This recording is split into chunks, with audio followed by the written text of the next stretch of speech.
Hello guys, you are most welcome to Easy Way to Study. Hope so you are doing well. I am also good. And guys, today we are at class 4 of English grammar classes, and this is class 4, and in this video we will go through present indefinite tense. Present indefinite tense को हम कहते हैं one more name is there of that tense, that is simple present tense. Simple present आजकल जो books में आता है आपकी, वो सिंपल प्रेजेंट ही लिखा हुआ आता है, तो इसी को हम कहते हैं प्रेजेंट इंडेफिनिट टेंस. तो सबसे पहले तो हम ये जान लेते हैं कि ये टेंस हमारे लिए क्यों ज़रूरी है.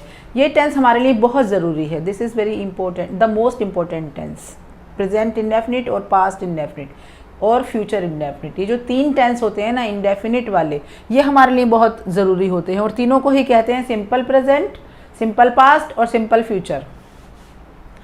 तो ये हमें इसलिए ज़रूरी है क्योंकि अगर हमें अपना डेली रूटीन बताना हो, I wake up at 7 o'clock, I go to school daily, I study till late, मैं देर रात तक पढ़ता हूँ, आई स्टडी टिल लेट. तो हमें इस टेंस की ज़रूरत पड़ती है जब हम अपना डेली रूटीन बताते हैं कि आज हमने हम सारा दिन क्या क्या करते हैं, वो अगर हम बताते हैं, या हमारा फ्रेंड सारा दिन क्या क्या करता है, या हमारी मम्मी सारे दिन में कितना काम करती हैं, तो हम इसी टेंस के थ्रू बताते हैं. Second, habit. हमारी क्या हैबिट है. हमारी जो हैबिट है, जैसे कि मैं रोज़ चाय पीती हूँ, सुबह में चाय पीती हूँ, तो I drink tea every morning, I drink tea every morning. तो इस तरह से अगर हम कहते हैं कि बच्चे रोज़ स्कूल जाते हैं, ये उनकी आदत भी बन गई है क्योंकि वो सुबह उठेंगे तो उन्हें पता है उन्हें स्कूल ही जाना है, तो children go to school daily. या आप कुछ ऐसा काम करते हैं जो आपके हैबिट में आ गया है, तो आप उसको भी बोलेंगे I smoke, I go to picture, I sleep at this time. तो ये सब जो हमारी हैबिट बन चुकी है, वो भी हम इसी टेंस से डिस्क्राइब करते हैं, इसी टेंस के थ्रू बताते हैं.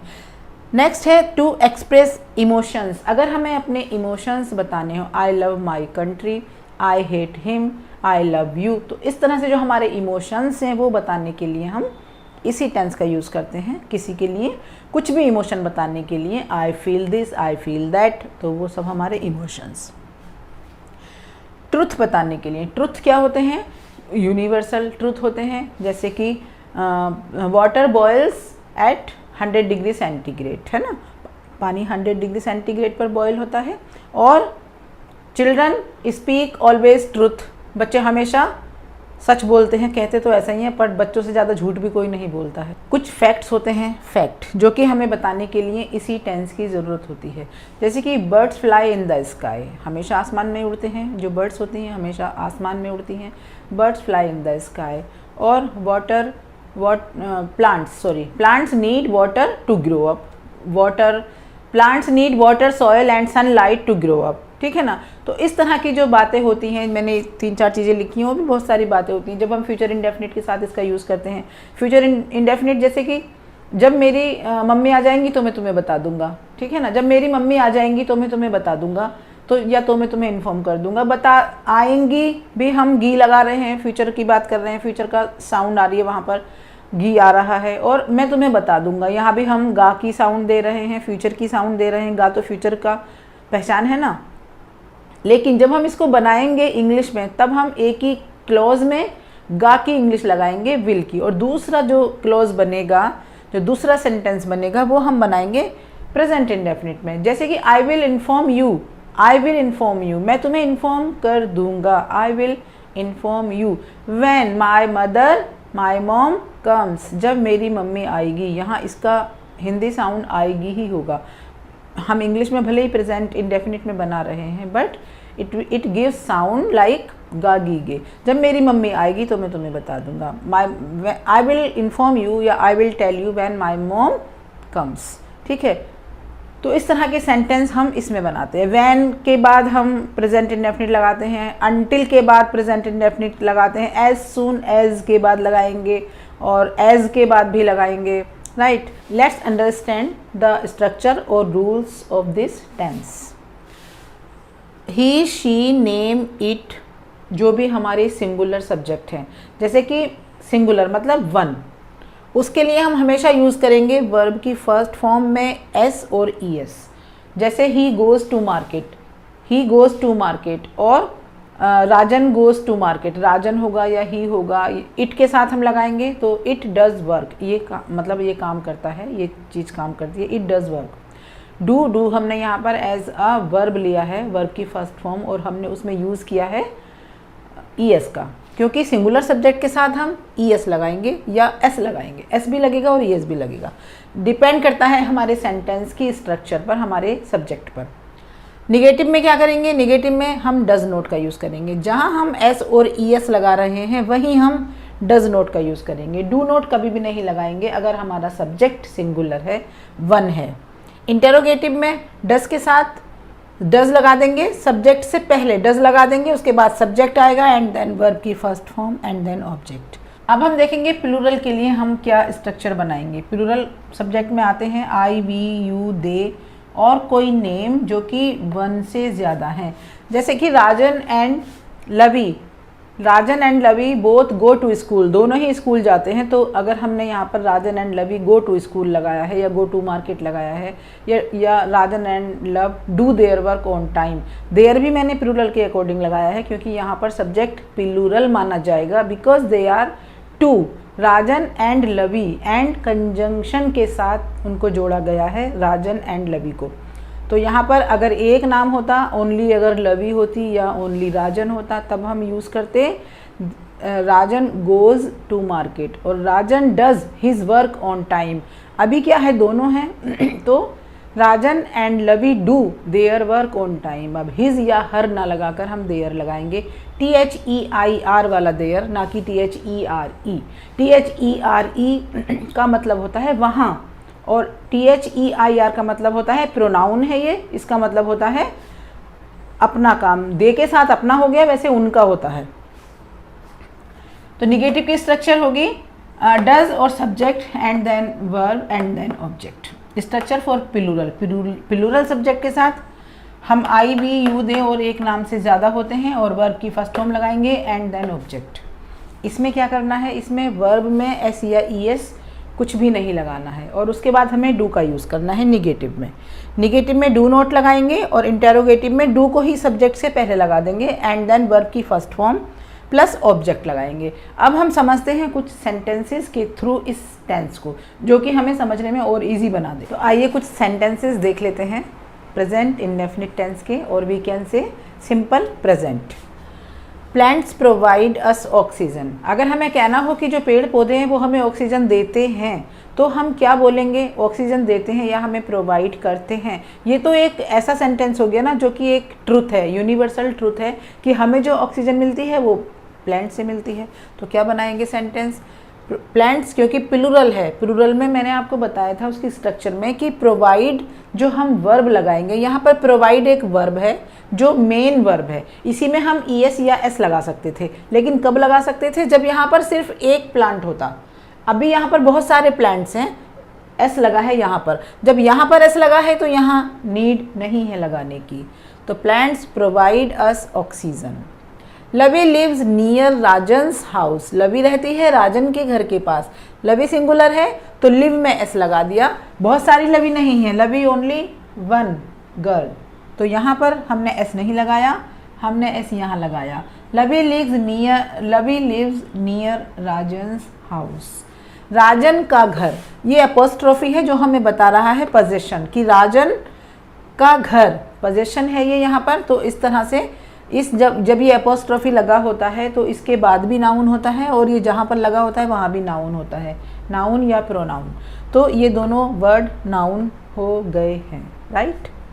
राजन writes with left hand, Rajan writes with left hand, Rajan बाएं हाथ से लिखता है, यानी कि लेफ्ट हैंड से लिखता है। तो राजन सिंगुलर है इसलिए हमने राइट में एस लगा दिया। अगर राजन की जगह में लगा दूं दे राइट, तो ये हो जाएगा प्लूरल। दे में तो बहुत सारे भी हो सकते हैं, वन से तो ज़्यादा ही होंगे दे में, है ना। तो एक ही कमी नहीं थी राजन में, बाकी तो सारे काम ऐसे ही करता है गड़बड़ी वाले। तो यहाँ भी वो लेफ्ट हैंड से लिखना शुरू कर दिया उसने। तो Rajan writes with left hand. You speak English very well, you, अब यू प्लूरल सब्जेक्ट है तो यू के साथ हम लगाएंगे स्पीक, एस नहीं लगाएंगे। You speak English very well, तुम बहुत अच्छी इंग्लिश बोलते हो। वेरी वेल बहुत अच्छी, कोई भी काम अगर कर रहा है और आप उसको कहना है कि आपने बहुत अच्छा किया, you did very well, you did well और यू डिड वेरी वेल, तुमने बहुत अच्छा काम किया। He loves to play football, he loves, love किसके लिए आया है, ही के साथ आया है, he loves to play football. ये जो टेंस है ये हमें ये भी सिखाता है सब्जेक्ट वर्ब अग्रीमेंट। हर टेंस से सबसे ज़्यादा यही टेंस हमें सिखाता है सब्जेक्ट वर्ब अग्रीमेंट का कॉन्सेप्ट। अब मैंने एक बनाया है इंटेरोगेटिव। ही जैसे था एक सेंटेंस कि does your sister live in Dehradun, क्या तुम्हारी सिस्टर देहरादून में रहती है। डज लगाया है तो क्योंकि हमने डज लगाया है तो यहाँ पर क्वेश्चन मार्क लगेगा। जब भी डज या डू से कोई सेंटेंस स्टार्ट होता है तो it means that sentence is interrogative sentence. इससे हमें ये पता चलता है अगर डज या डू पहले लगा है। वेयर लगा है, क्वेश्चन वर्ड है ये तो आपको पता ही है कि क्वेश्चन वर्ड कुछ भी हो, when, where, why, who, whose, ये सब क्वेश्चन वर्ड हैं और इनसे तो डबल इंटेरोगेटिव बनता है जो कि क्वेश्चन वर्ड वाले इंटेरोगेटिव होते हैं। डज या डू से भी इंटेरोगेटिव होते हैं लेकिन इनका जो आंसर होता है वो यस नो में होता है। Does your sister live in Dehradun, क्या तुम्हारी बहन देहरादून में रहती है। Where does your brother live, अब मैंने एक इसी से इंटेरोगेटिव डबल वाला बनाया है वेयर लगाकर। तो क्या किया है, बस ये डज जो है ना जो यहाँ लगा है ये वेयर के बाद आ जाएगा। जब भी हम WH क्वेश्चन वर्ड से बनाएंगे तो जो ये यहाँ पर जो ये क्वेश्चन वर्ड बना था डज, यहाँ से निकलकर बीच से निकलकर ये अब यहाँ पर हेल्पिंग वर्ब बन जाएगा और यहाँ पर ये स्मॉल लेटर से लिखा जाएगा क्योंकि अब ये बीच में है, अब ये स्टार्टिंग में नहीं है। जब ये स्टार्टिंग में होगा तो D always should be capital, यहाँ पर स्मॉल, यहाँ पर W कैपिटल बनेगा। Where does your brother live, अब लिव में कुछ नहीं लगेगा S या ES क्योंकि हमने डज लगा दिया है। It does not make any difference, it doesn't make any difference का मतलब है कि इस बात से कोई फ़र्क नहीं पड़ता है। It doesn't make any difference. और एक सेंटेंस हम बोलते हैं इट डजेंट मेक सेंस, इसका मतलब होता है कि इट डजेंट मेक सेंस, इस बात का कोई मतलब ही नहीं है। और इसका मतलब होता है इस बात से it doesn't make any difference, इस बात से कोई फ़र्क नहीं पड़ा है। यू ऑलवेज क्रिएट प्रॉब्लम्स, मतलब तुम हमेशा ही क्रिएट करते हो, क्या क्रिएट करते हो, प्रॉब्लम्स, तुम एक प्रॉब्लम क्रिएटर हो।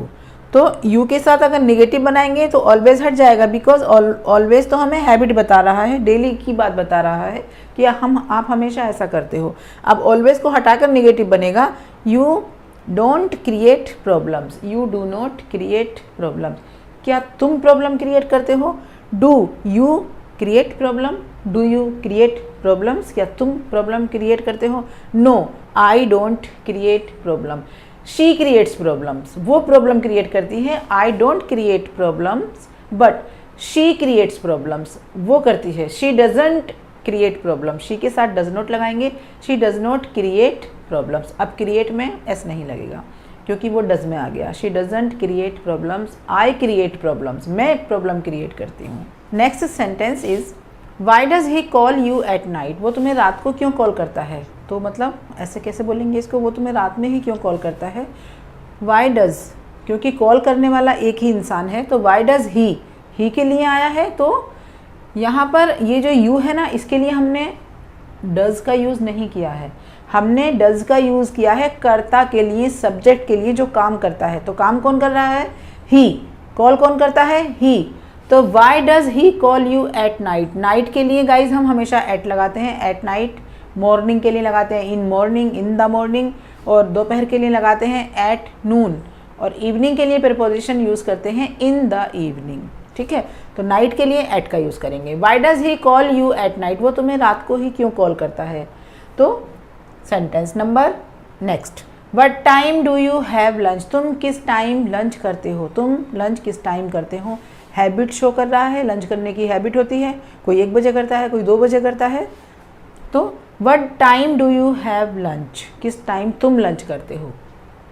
I usually go to sleep at 11 PM every night, usually का मतलब अक्सर, अक्सर मैं जो आदतन, जैसी मेरी आदत है, आदत के according I usually go to sleep, सो जाती हूँ at 11 PM every night, daily. अक्सर मैं रात को 11 PM, हमें 12 बजे के बाद का टाइम शो करता है PM, और 12 बजे से पहले का टाइम नून, दोपहर के 12 बजे से पहले का टाइम हम शो करते हैं तो हम लगाते हैं AM।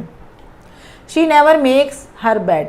मेक्स हर बेड एक फ्रेज है, मेक बेड, इसका मतलब होता है बिस्तर। जैसे कुछ लोग क्या होता है सुबह को उठते हैं और बिस्तर ऐसे ही उल्टा सीधा पड़ा छोड़ देते हैं, जैसे उसमें सिलवटें पड़ी रहती हैं ना, वो वैसे ही रहता है। उनकी मम्मी आती हैं और वो जब उनको ठीक करती हैं, या उनकी वाइफ्स आती हैं जब वो उनको ठीक करती हैं, मम्मी या वाइफ दोनों के ही ये काम होते हैं। बट सबको करना चाहिए। मेरा कहने का मतलब ये है कि आप भी जब सुबह सोकर उठो तो अपने बेड को बना के उठा करो, उसको ठीक करके उठा करो प्रॉपर वे में, जैसे कि रात को आपको सोने के लिए मिला था वैसे ही सुबह उसको रख दिया करो, ठीक है ना। तो she never makes her bed, वो कभी भी अपना बेड नहीं बनाती है। क्वेश्चन मार्क लगा है जो कि गलत है। क्या लगेगा यहाँ पर? फुल स्टॉप लगेगा, because this is affirmative sentence. This is affirmative sentence, एक स्टेटमेंट है। She never makes her bed. He always takes much time, वो हमेशा ही ज़्यादा टाइम लेता है। इन एवरीथिंग, हर चीज़ में।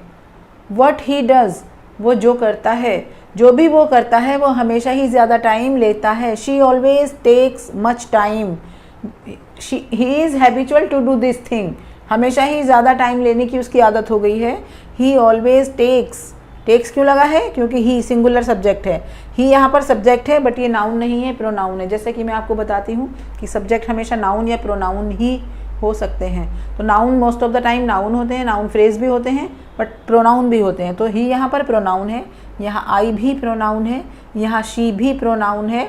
और जो सब्जेक्ट और वर्ब के बीच में एक वर्ड आता है, जैसे यूजुअली, नेवर, ऑलवेज, ऑफन, ये सब होते हैं एडवर्ब, जो कि हमें वर्ब को क्वालिफाई करते हैं, वर्ब के बारे में एक इंफॉर्मेशन देते हैं।